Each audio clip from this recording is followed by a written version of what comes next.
Pada saat saya beragama Islam, saya sering mendengarkan ceramah-ceramah dari para ustadz, khususnya pada saat sholat Jumat.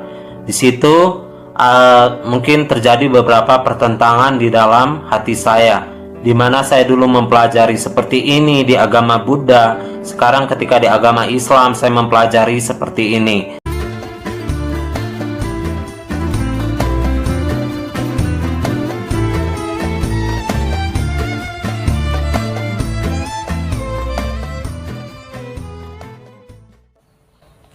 Salam sahabat hidup untuk bersaksi. Kita bersyukur kepada Tuhan atas segala berkat yang telah kita terima, di mana masing-masing kita merasakan bahwa Tuhan sungguh mengasihi kita. Tidak lupa, saya mengucapkan terima kasih kepada seluruh tim hidup untuk bersaksi atas kesempatan yang diberikan kepada saya untuk menyampaikan kesaksian pada saat ini. Perkenalkan, nama saya Maiko Haryono. Saat ini saya sedang kuliah di salah satu universitas yang ada di Bandung. Saya mengambil jurusan filsafat, dan kalau Tuhan berkehendak, tamatnya saya akan menjadi seorang pendeta. Menjadi seorang pendeta tidak pernah saya pikirkan sebelumnya, di mana Tuhan sudah menuntun saya untuk mengenal kebenaran di dalam kehidupan saya sudah sangat bersyukur. Menurut saya pribadi, menjadi seorang pendeta adalah satu panggilan yang mulia. Jadi ada beberapa peristiwa yang mengarahkan saya untuk menjadi seorang pendeta. Sebelum saya melangkah lebih jauh, saya berdoa kepada Tuhan, dan di situ Tuhan menjawab doa saya, di mana saya mimpi selama 2 malam berturut-turut. Setelah mimpi itu, saya memberanikan diri untuk melangkah ke tahap selanjutnya.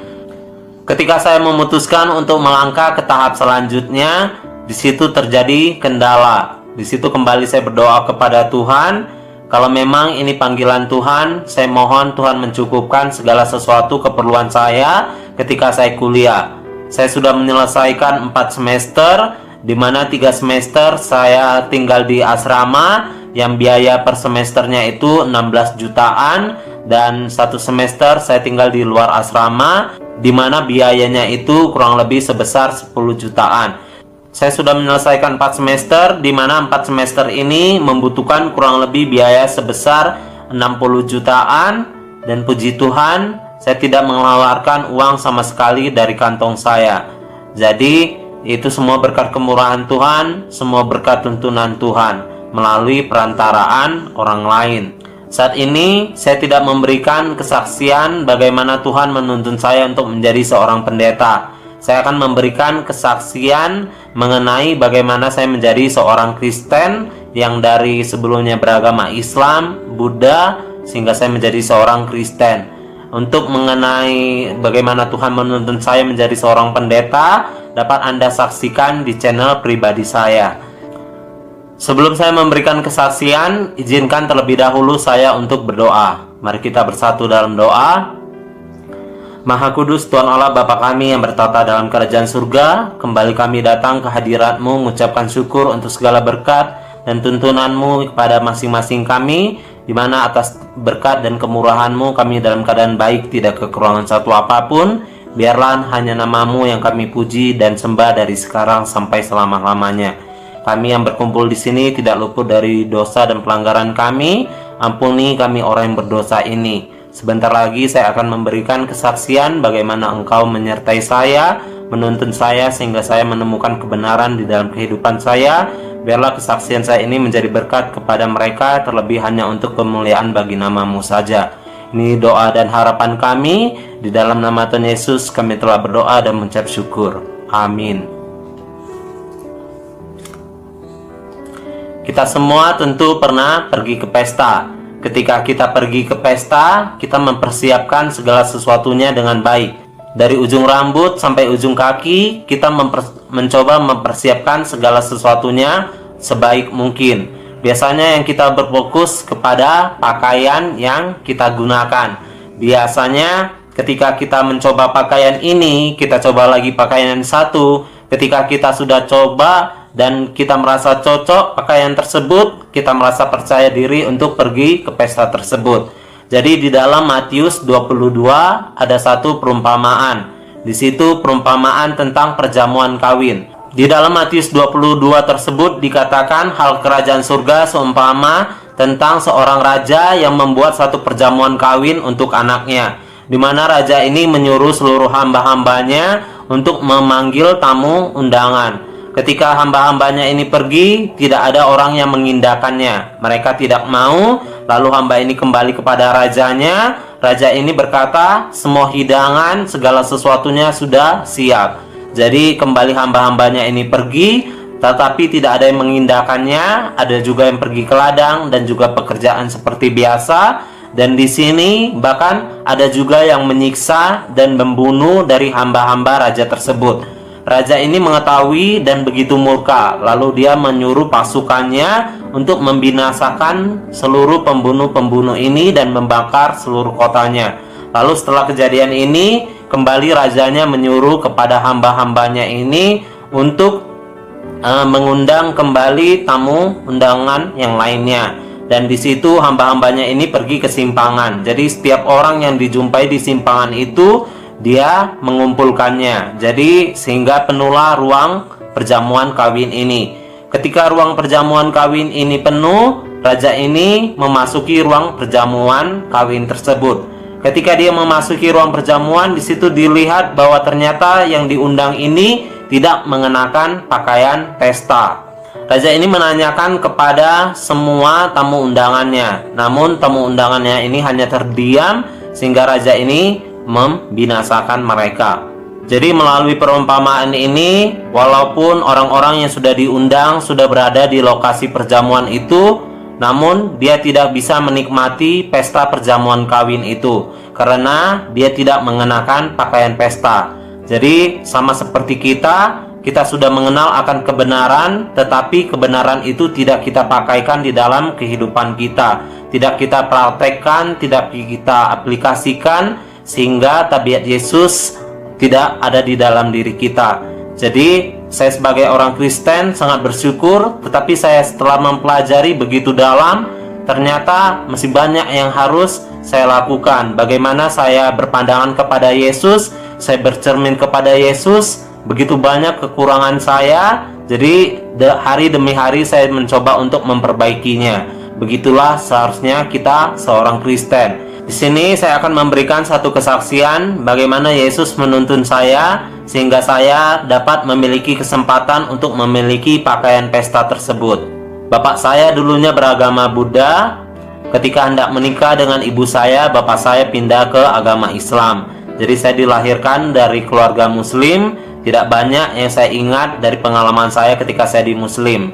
Yang saya ingat pendidikan yang saya rasakan, di mana saya sekolah di TK, diajari tentang agama Islam. Lingkungan keluarga kami juga mayoritas beragama Islam. Jadi saya SD-nya sekolah negeri. Saya juga pernah mengaji dengan tetangga kami. Saya dan kedua kakak saya mengaji kepada tetangga kami. Dan kakak saya ketika saya di SD negeri, kakak saya di sekolah madrasah Ibtidaya. Pada tahun 2000 ibu saya meninggal. Di sini terjadi perubahan besar di dalam kehidupan keluarga kami. Di mana saya dulu sekolah di SD negeri, saya dipindahkan di sekolah khusus agama Islam, sama seperti kakak saya, sekolah madrasah Ibtidaya.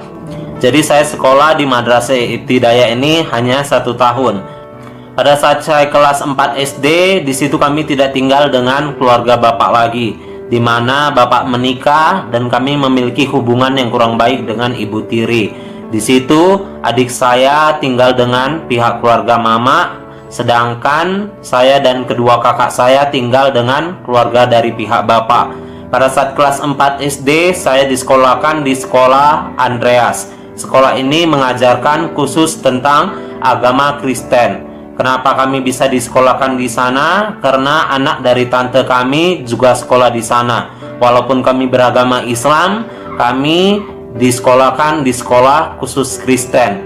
Pada saat sekolah di khusus Kristen ini sama seperti di madrasah Ibtidaya sebelumnya, di mana di situ saya diajarkan untuk berdoa secara teratur. Dan di sini saya ingat mengenai pelajaran tentang Ayub dan juga mengenai kisah Yesus. Tidak banyak yang saya ingat mengenai pelajaran Kristen karena di situ kami tidak pernah ke gereja karena kami masih beragama Islam. Kami sekolah di Andreas tidak lama, hanya 1 tahun. Jadi ketika saya mau menaik ke kelas 5 SD, kami semua pindah ke kota Medan. Di sana kami tinggal dengan tante kami yang lainnya. Walaupun kami tidak satu rumah dengan tante kami tinggal di rumah lainnya. Di situ kami tinggal di mana saya, kedua kakak saya, amah saya, sebutan nenek bagi orang Tionghoa, dan juga tante kami yang sedang sakit. Walaupun kami tidak tinggal dengan tante kami, segala kebutuhan kami terpenuhi. Di mana selama kami sekolah di Medan, bapak kami juga tetap bertanggung jawab kepada kami, tetap memberikan uang sekolah kepada kami. Jadi ketika saya kelas 5 SD, tante kami bertanya kepada kami bertiga, kalian beragama apa? Di situ tante kami menyarankan untuk ke agama Buddha. Kami mengikuti aja apa yang diinginkan oleh tante kami, sehingga kami pindah ke agama Buddha. Jadi saya di agama Buddha dari kelas 5 sampai ke kelas 11 SMA.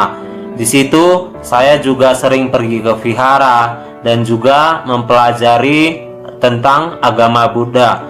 Ketika kami tinggal di Medan, ada juga orang Kristen yang sering datang ke tempat kami tinggal. Ada 2 orang di mana sering mengajari kakak saya tentang agama Kristen.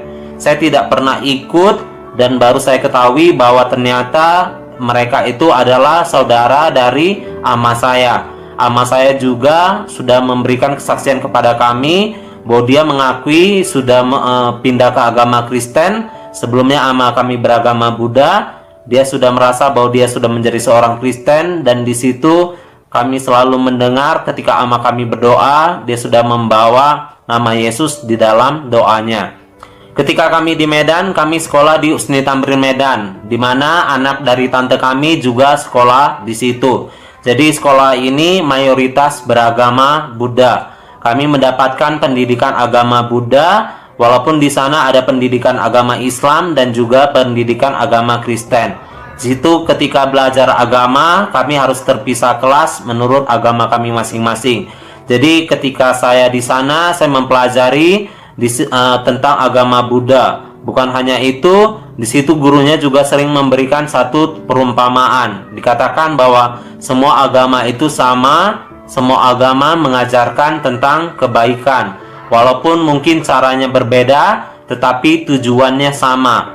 Di situ saya sangat mempercayai ini. Di mana sebelumnya saya sekolah khusus agama Islam, saya sekolah khusus agama Kristen, dan sekarang mempelajari agama Buddha. Di situ saya merasakan bahwa ternyata walaupun memang caranya berbeda-beda, satu tujuannya, semua ingin mencapai ke surga.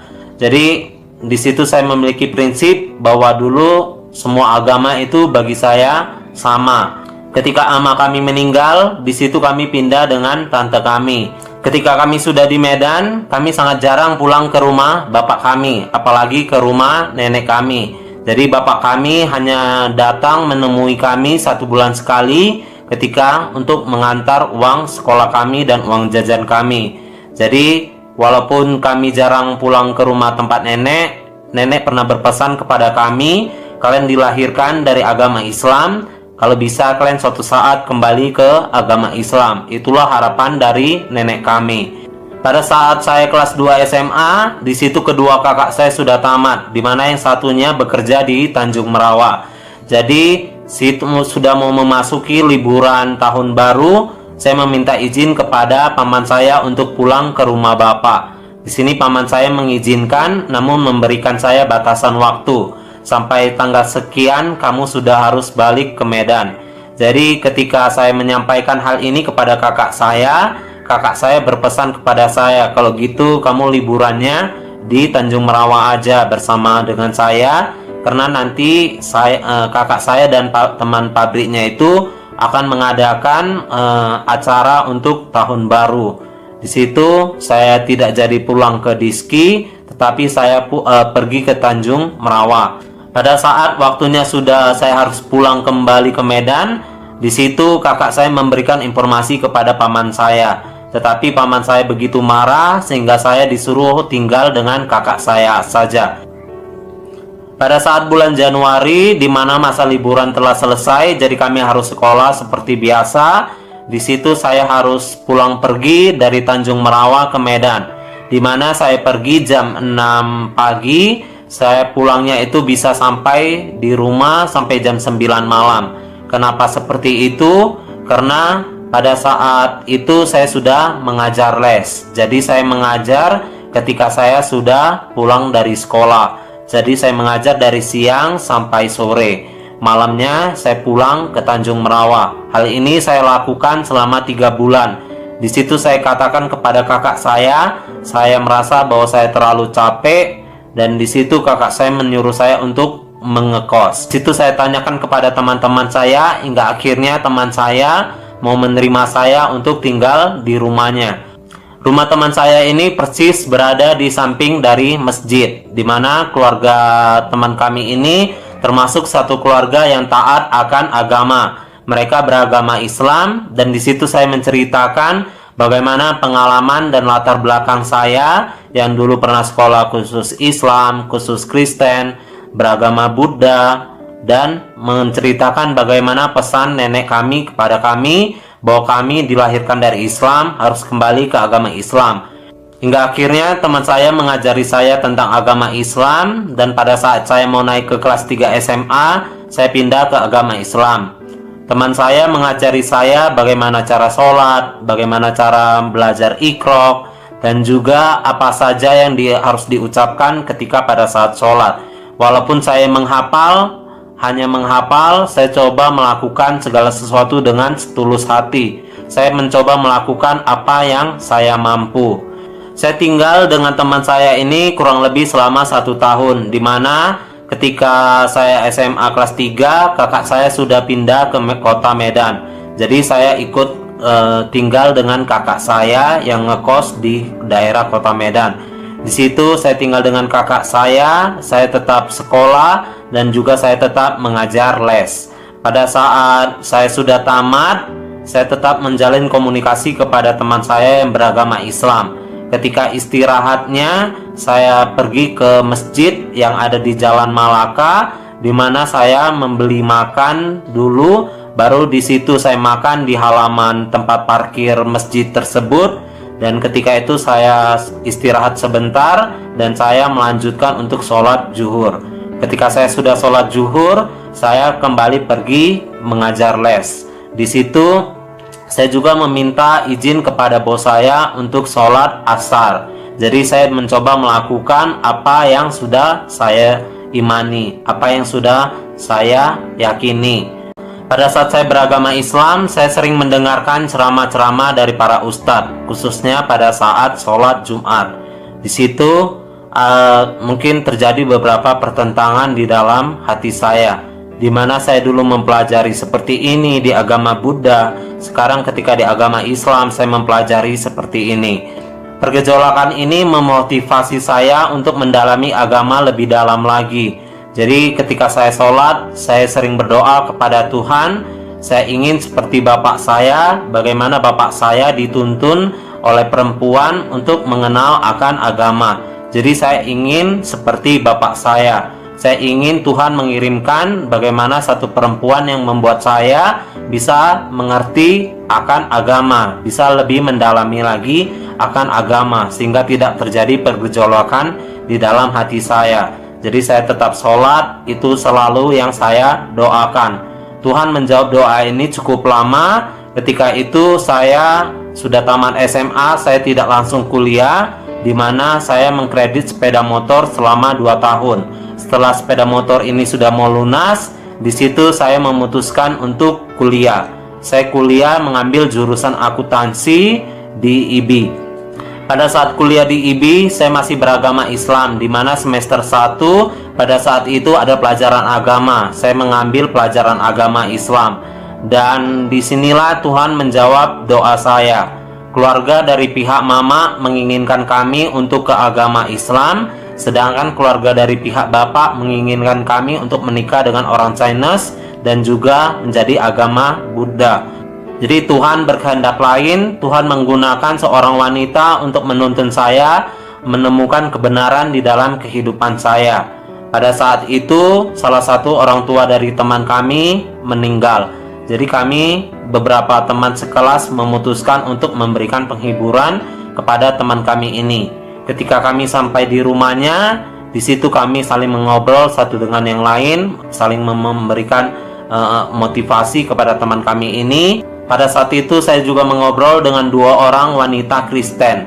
Jadi saya tahu bahwa mereka ini adalah Kristen, yang satu di atas saya dan yang satu sebaya dengan saya.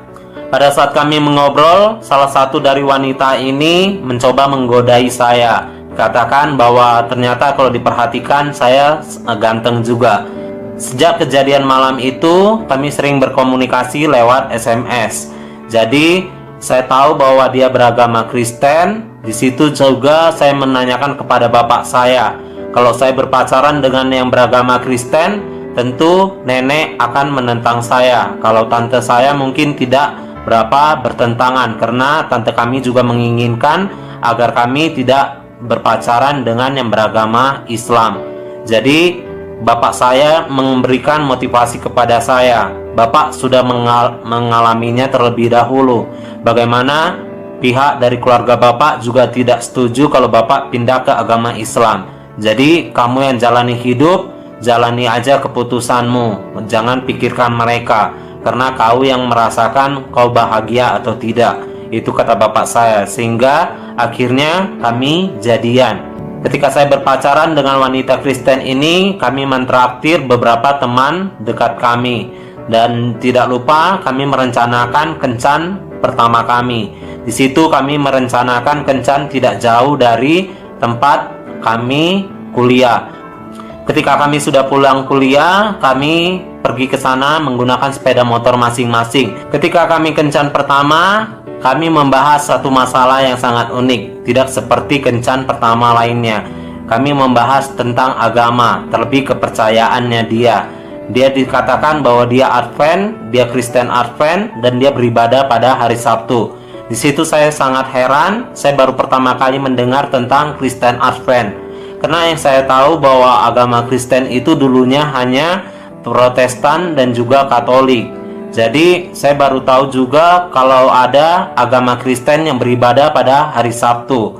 Jadi dia juga menceritakan bahwa agama dia itu tidak makan makanan yang haram, tidak makan anjing, tidak makan babi, tidak makan udang, tidak makan lele. Di situ saya sangat heran, tetapi saya hanya dalam hati berkata, ternyata ada satu agama yang melarang akan hal-hal tersebut.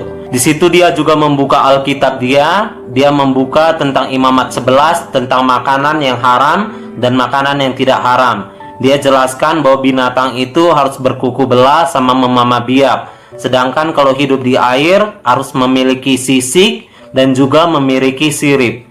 Di situ saya sangat heran kenapa dia bisa membawa Alkitab. Apa dia mau menginjil kepada saya? Apa pada saat itu saya lupa apakah dia baru selesai tentang pelajaran tentang agama. Tetapi di sini saya yakin bahwa Tuhan menjawab doa saya, di mana dia menjelaskan Alkitab ini dengan begitu baik. Saya rasa ternyata dia mendalami agama dia dengan begitu baik, dan saya baru tahu bahwa ternyata ada agama yang melarang untuk merokok, tidak minum kopi, tidak minum teh, tidak minum minuman keras. Dan di situ saya semakin penasaran tentang agama ini, dan saya yakin Tuhan menjawab doa saya, di mana saya meminta Tuhan memberikan saya seorang wanita agar melalui wanita ini saya dapat mengenal Tuhan lebih jauh lagi. Dan ketika dia menjelaskan Alkitab, dia jelaskan kenapa Advent itu beribadah pada hari Sabtu,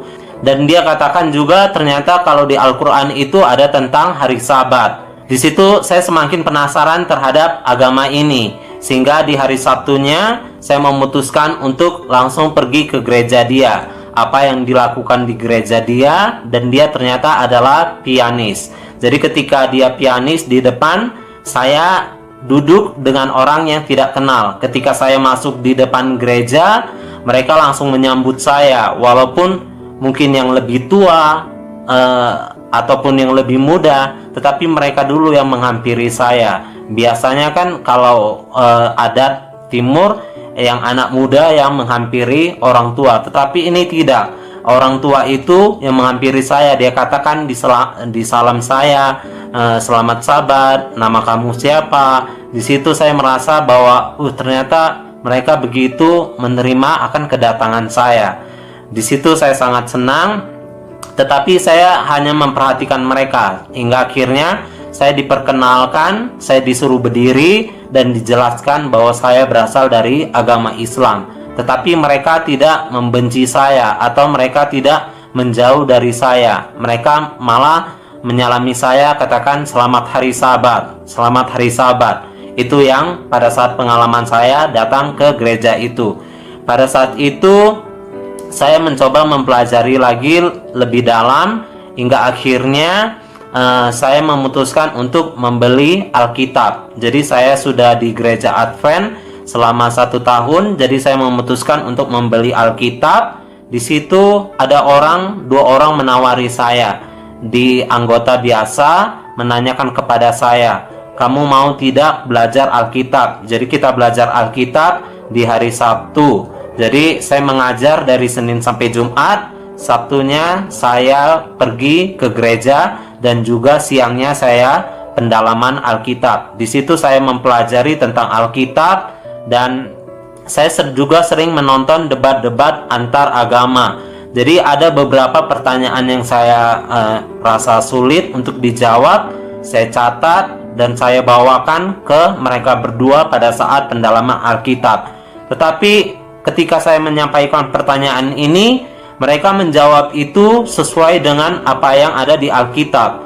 Mereka menjawab itu bukan kata orang lain atau menurut logika mereka, tetapi menjawabnya sesuai dengan Alkitab. Di situ saya merasa bahwa ternyata jawaban mereka itu memang pas.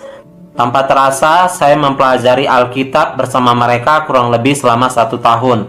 Jadi saya sudah di gereja Advent selama 2 tahun. Tetapi saya katakan kepada mereka, saya ingin mempelajari lebih dalam. Saya tidak mau pindah-pindah agama lagi, karena saya dulu di agama ini, ke agama ini, dan agama ini. Tetapi saya ingin ini adalah agama yang terakhir, jadi saya ingin mempelajarinya lebih dalam.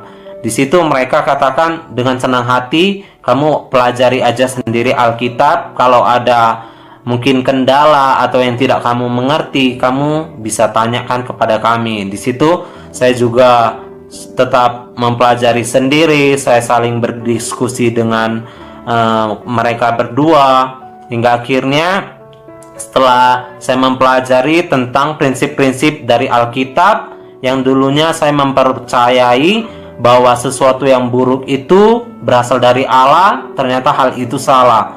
Bahwa Allah pada awalnya itu menciptakan kita, sungguh mengasihi kita. Dia tidak merancangkan sesuatu yang buruk menimpa kepada manusia, tetapi manusia diberikan kebebasan. Bukan manusia menentukan bahwa manusia itu harus berdosa, tetapi Adam dan Hawa sendiri yang memutuskan untuk berdosa. Jadi bukan Allah yang merancangkan sesuatu yang buruk. Allah tidak merancangkan hal yang buruk atau yang negatif kepada manusia. Jadi sesuatu yang buruk itu berasalnya dari bapa segala pendusta, yaitu setan. Jadi ketika saya mempelajari Alkitab, di situ saya mempelajari tentang bagaimana Tuhan menciptakan bahwa manusia ini ingin hidup selama-lamanya, tetapi manusia itu sendiri yang ingin membuat keputusan sendiri untuk memilih berbuat dosa, sehingga dari perbuatan mereka itu harus ada konsekuensi atau akibat dari tindakan mereka. Kita tahu bahwa upah dosa adalah maut. Jadi ketika mereka memutuskan untuk berbuat dosa, Tuhan mengusir mereka dari Taman Eden, karena di situ ada tentang buah pohon kehidupan. Jadi kalau mereka makan, mereka akan hidup selamanya. Tuhan tidak mau mereka, Adam dan Hawa ini, menderita selamanya. Jadi Tuhan mengusir mereka, grup ini dijagai, dan di situ Tuhan bukan juga hanya membiarkan mereka, tetapi Tuhan merencanakan satu penebusan kepada mereka. Jadi kita tahu bahwa upah dosa adalah maut, yaitu kematian kekal. Jadi harus dibayar dengan hal yang setimpal. Jadi Allah yang memiliki kehidupan kekal bisa membayar lunas semua itu dengan darah Yesus yang begitu berharga. Jadi saya mempelajari bagaimana Yesus mati bukan untuk saya saja, tetapi untuk semua orang. Bagaimana mereka mau menerimanya atau tidak, mereka mau mengimaninya atau tidak. Saya juga baru mengetahui ternyata kalau membunuh itu bukan saja menggunakan satu benda tajam atau hal lainnya, tetapi ketika kita membenci teman kita, kita membenci saudara kita, kita telah membunuh dia. Ketika kita misalnya menginginkan orang lain atau menginginkan perempuan lain, kita sudah berzina di dalam hati kita. Jadi saya bayangkan begitu banyak dosa saya, begitu banyak juga mungkin kalau di kertas HPS mungkin sampai 100 halaman pun itu akan tidak cukup untuk menulis semua dosa saya. Tetapi Yesus bisa semua dosa di seluruh dunia ini bisa semua terbayar lunas oleh pengorbanan Dia. Dari tentang konsep keselamatan yang ditawarkan oleh Alkitab, saya dapat percaya itu, saya dapat imani itu, bahwa bukan perbuatan baik yang menyelamatkan kita, tetapi kita bisa berbuat baik karena terlebih dahulu kita diselamatkan. Jadi kita memiliki satu pengharapan apabila Yesus datang, kita nanti sama-sama ke kerajaan surga untuk hidup kekalnya. Namun tadi seperti yang di awal, bagaimana ketika saya semakin mendalami Alkitab, ternyata di situ semakin banyak kekurangan saya, semakin banyak cacat tabiat yang ada di dalam diri saya. Jadi melalui pencobaan-pencobaan itu, Yesus izinkan pencobaan itu supaya dengan pencobaan itu Dia bisa mengikis setiap kekotoran atau setiap cacat tabiat yang ada di dalam diri saya.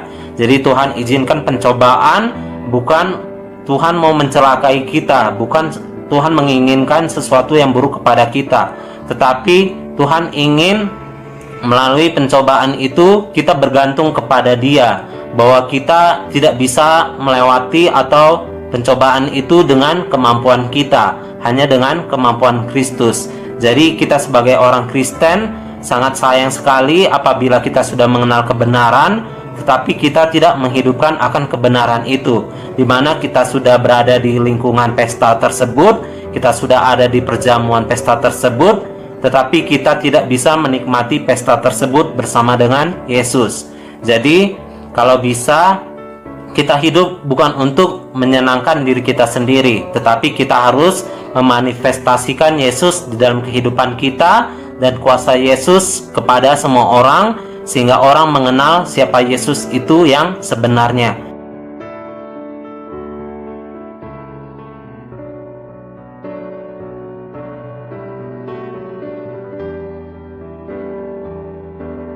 Mungkin ini kesaksian saya. Mari kita tutup bersatu dalam doa. Maha Kudus Tuhan Allah Bapa kami yang bertata dalam kerajaan surga, kembali kami datang ke hadirat-Mu mengucapkan syukur, di mana atas tuntunan Tuhan saya telah menyelesaikan mengenai kesaksian ini. Mungkin kesaksian ini biarlah ini agar menjadi motivasi dan juga satu berkat kepada mereka, terlebih kepada saya pribadi, agar kami dapat mengkoreksi bagaimana tabiat kami agar serupa menjadi tabiat Engkau. Kami selama kehidupan kami dapat memanifestasikan Engkau, dan biarlah juga kami melakukan kehendak Bapa di dalam kehidupan kami. Kami ingin melakukan hal itu, namun kami sadar kami begitu lemah, keinginan daging kami begitu kuat. Tolong bantu kami ya Tuhan, agar kami dapat melakukannya. Biarlah Roh Kudus-Mu yang menuntun kami, sehingga memperbarui dari hari ke hari tabiat kami lebih menjadi serupa dengan Engkau. Inilah doa dan harapan kami. Di dalam nama Tuhan Yesus kami telah berdoa dan mengucap syukur. Amin. Terima kasih. Tuhan memberkati.